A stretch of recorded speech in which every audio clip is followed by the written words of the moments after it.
All right, quite often for optimization problems, you'll see geometry. So one thing to remember is that the front of your formula booklet, the very first set of formulas is, I can't remember what they call it, presumed knowledge, something like that, and they have some geometry formulas there. So if you forget, you can always check there. So here we've got a rectangular field. So I'm going to start by thinking about a rectangle.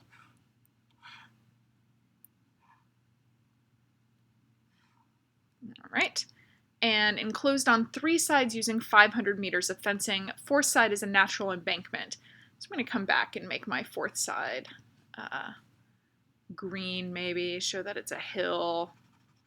So that's not fencing, it's grass or whatever. So I've got 3 sides here. If I let my shorter sides be x, and I know I'm using 500 meters of fencing, this side must be 500 minus 2x.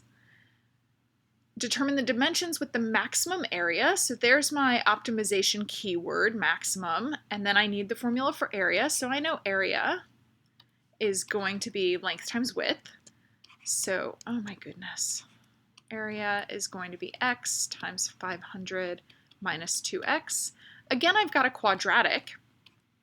And in this form, I can think about my x-intercepts as being 0 and then 250. So if we think about our sketch here, we're going to have something that looks like this. Oh my goodness. Doesn't make straight lines when I want it to. All right, so we'll have 0, 250. So I can see from this picture that my maximum is going to happen when my x value is 125. I can also prove it with calculus. In this form, I could use product rule. That doesn't make much sense, though. I'm just going to expand it and then find dA dx. Notice I'm not writing a prime. It's going to be 500 minus 4x, setting that equal to 0.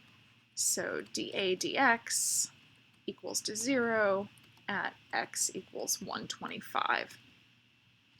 Determine the dimensions of the field.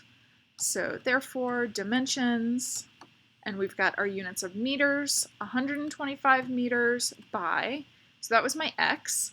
500 minus 250 is going to be 250 meters. And there's my dimensions.